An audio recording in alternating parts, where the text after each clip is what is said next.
Good job. To another episode of Making Sales Social Live, where today we're going to talk about slowing down your outreach to speed up your outcome. Welcome to Making Sales Social Live, as we share LinkedIn and social selling training, strategies, and tips that will have an immediate impact on your business. Join Bill McCormick, Brynne Tillman, and me, Bob Woods, every week. Making Sales Social Live. This is the recorded version of our weekly Making Sales Social Live show. And this is something that I think we honed for a good few weeks, right? We really tried to come up with that quick saying that brings it all together. And so slowing down your outreach to speed up your outcome really comes from the heart of social selling, which is it's about building relationships, being of value, bringing resources. The sales will come when the time is right. Exactly. The bottom line is, as salespeople, we've got this agenda, right? Which is to talk with more leads, to have more sales conversations, with which of course is the goal, but we tend to pitch way too soon. We tend to connect and pitch as a bait and switch, right? We talk about that all the time, but we tend to have our own agenda and we approach it from a perspective of, I can't wait to tell you all the great things I can do for you, versus actually bringing value. So let's kind of talk about what that means from a social selling perspective. Well, I think first and foremost, we have to realize that there's no easy button. There's no shortcut. And that's what people are looking for. They're looking for this plug and play option where they can send out massive amounts of outreach on social, and then people will come back and their inbox will be filled, whether it's on LinkedIn or their email inbox or their phone will ring off the hook, and all these people will want what they have. And when that doesn't happen, then they try to make it happen themselves. They try to, I'm just going to then reach out to Bob, even though I don't know him. And can that work? Yes, maybe once in a while. But really the truth is, as we say, if we slow it down, rather than sending out something to thousands of people, if we make our target smaller, right? The movie, The Patriot, he tells his sons, remember this, aim small, miss small. If you're aiming for a really small spot on a target and you miss by a couple of inches, you're still within a good range of what you hit. And so when we make our target smaller, when we're looking at less people to have a conversation with, we end up not alienating so many people. I think that's one of my big takeaways in slowing down so that we reach more people, is that, you know, when we do mass outreach to thousands of people, we end up alienating hundreds of people.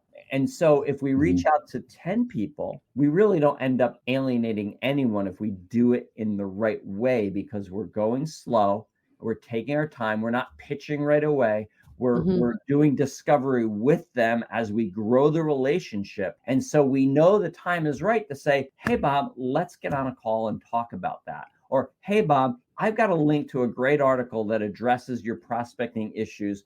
Let me know if you want it and I'll send it to you. At no point does Bob feel pressure. Bob, I'm giving Bob an out. And so that's one of the tactics in slowing down the speed up. Exactly. And the one thing that happens, I think, that when you do that speed up thing is a negative from what everything that Bill just said. Plus, it makes you look desperate. It makes you look like, from what a good friend of ours, Larry Levine, calls commission breath. And when you do it like that, everybody who receives this communication knows that you're looking for one thing and one thing only, the sale. And that's it. And as social sellers, we can't do that. We teach that all the time. It's really about slowing down the outreach to speed up the outcome. Yeah, I love what you guys are saying. So let's talk about this tactically. We connect with someone new and I want a sales conversation. They're an ideal lead or an ideal prospect. So I want to say, hey, let's jump on a call so I can tell you about my products and services. But we haven't earned the right to get that conversation, right? And so some of slowing it down is taking the time to earn the right to get that conversation. right? Yep. So how do we do that? I'm going to just give an example. Bill shares this great piece of content that around an amazing topic, and he's got all these people that are engaging on this, right? So I may say, hey, there are 3 or 4 people engaging on Bill's share that I want to have a conversation with, but I'm not going to connect and pitch. So how do I start a conversation in a way that's meaningful to them? Well, from social listening, and this is at its easiest level, I know they like Bill's stuff. So now maybe I start a conversation around that topic. And when I reach out to them, I say, hey, I see we both like Bill McCormick's stuff. Did you hear him on the Sales Reinvented podcast? It was amazing. He had this insight and that insight. If you're interested, let me know. I'll send you a link. But not about me, about a topic clearly they care about because they're engaging already on Bill's stuff. We just interviewed, it was absolutely amazing, Bob Berg, right? And he's the co-author of The Go-Giver and of Endless Referrals, and just absolutely magic. And he talked about really good salespeople move from being me-centric to other-centric.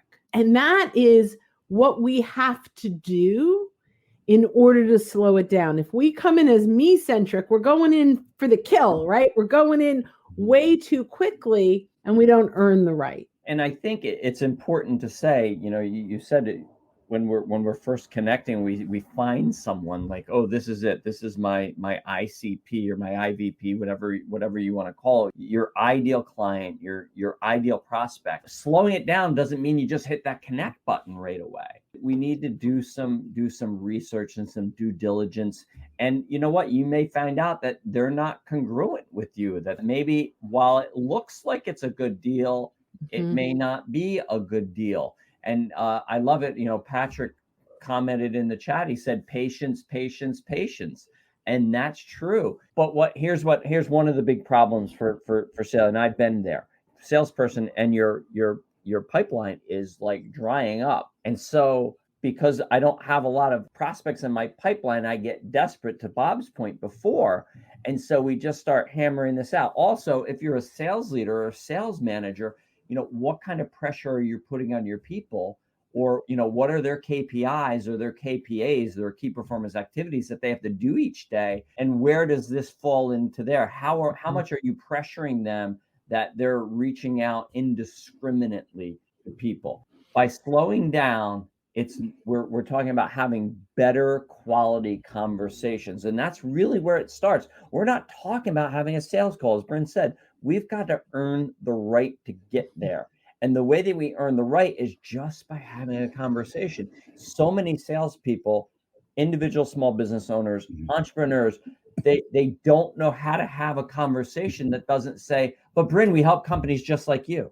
They just don't know how to do it because they've been taught their whole lives or their whole careers to lead with their solution rather than leading to their solution. I think that's a big key, is leading to your solution to get the more raised hands, to get somebody to say, hey, you know what? I want to know more.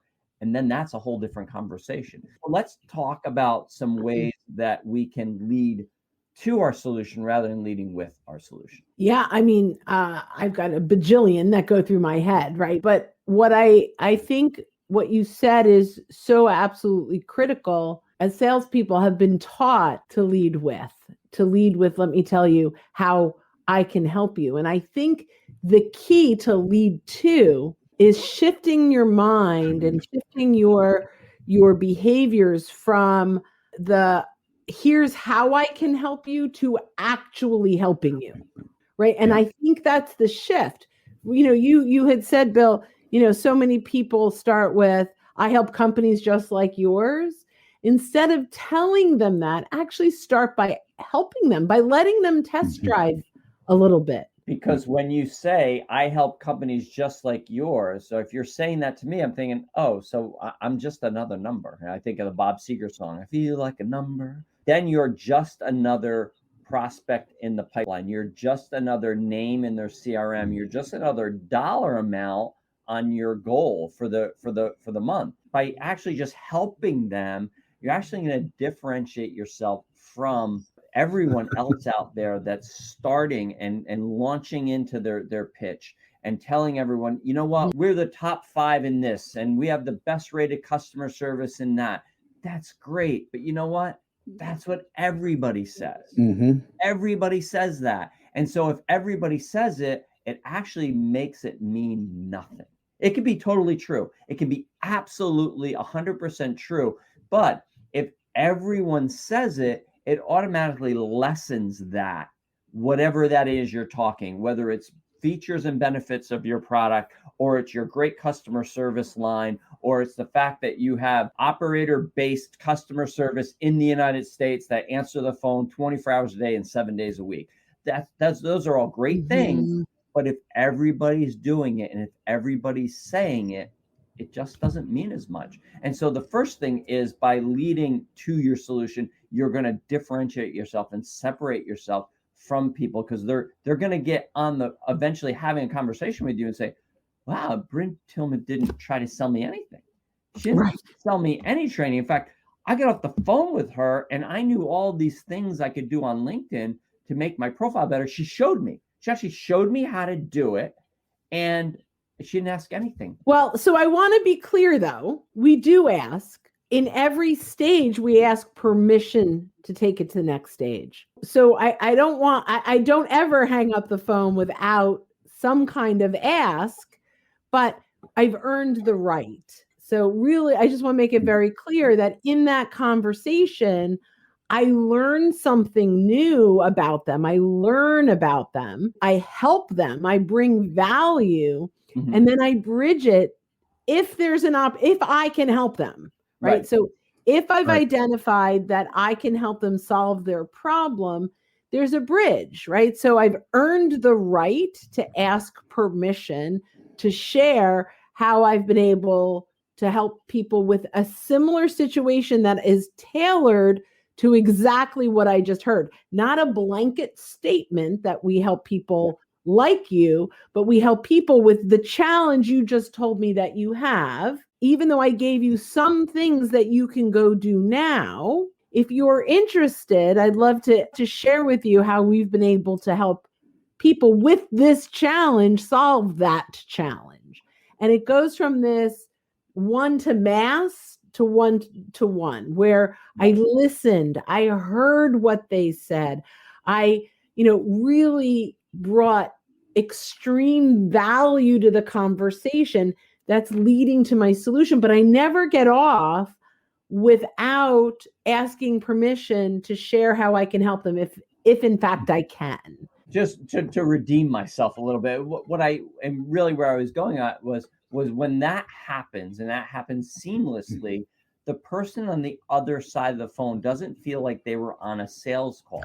The ask offer ratio, they come away going, wow, I got so much more out of that. And yeah, we're going to talk next week about more steps, but I want to talk more, about more steps, because we need this, because we want it. And it doesn't feel like, you don't feel icky.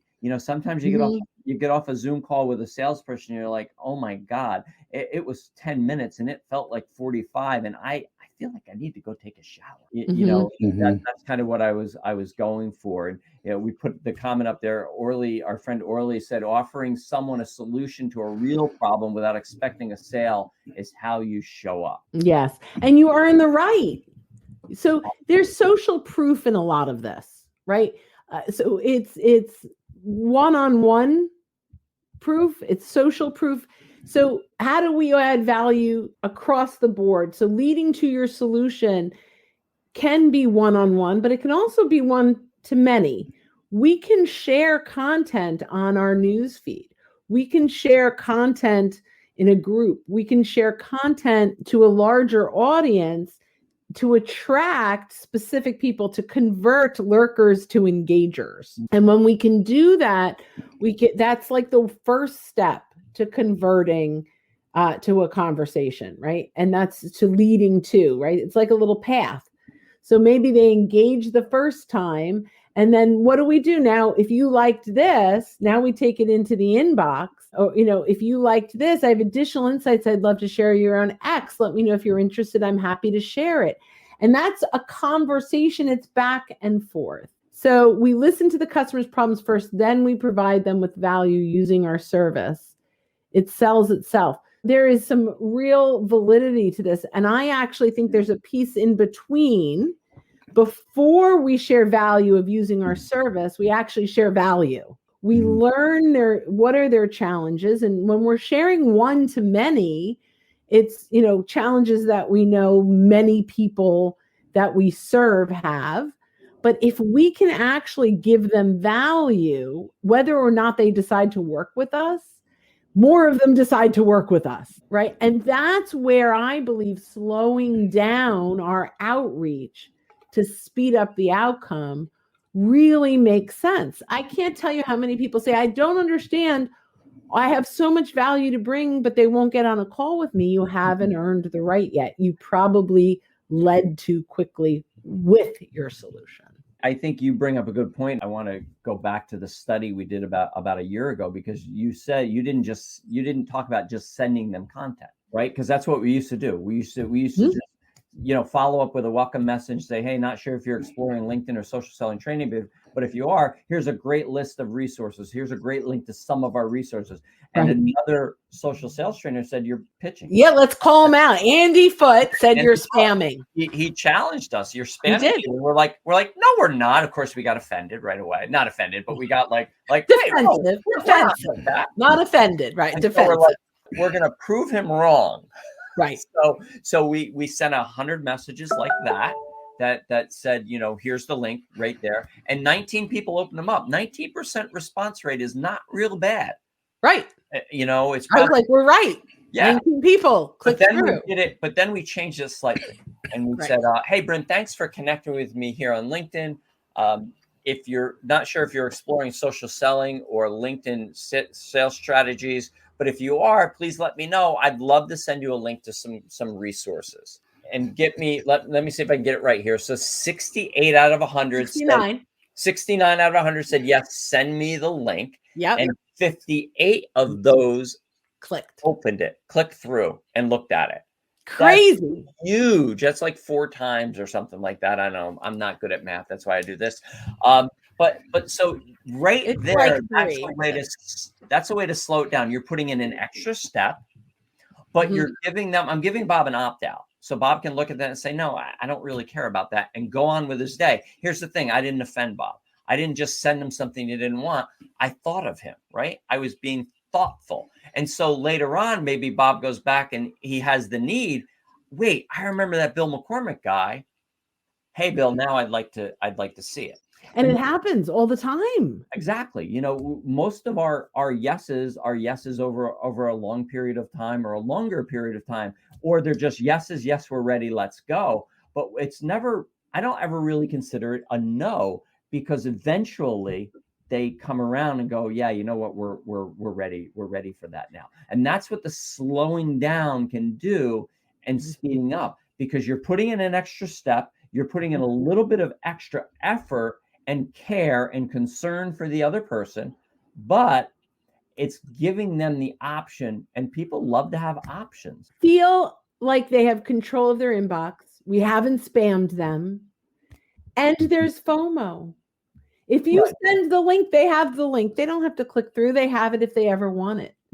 But there's fear of missing out. If they don't have the link, they better ask for it. And that's so huge. So huge. I think this was a wonderful episode for many reasons, but I think the biggest takeaway that we want everyone to get really is it's not about what you want to get out of the interaction.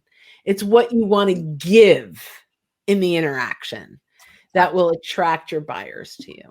Fantastic. Well, hey, thanks for watching and listening to another episode of Making Sales Social Live, and we will see you next time. Bye-bye, everyone. Don't miss an episode. Visit socialsaleslink.com/podcast. Leave a review down below. Tell us what you think, what you learned, and what you want to hear from us next. Register for free resources at linkedinlibrary.com. You can also listen to us on Apple Podcasts, Spotify, Stitcher, and Google Play. Visit our website, socialsaleslink.com, for more information.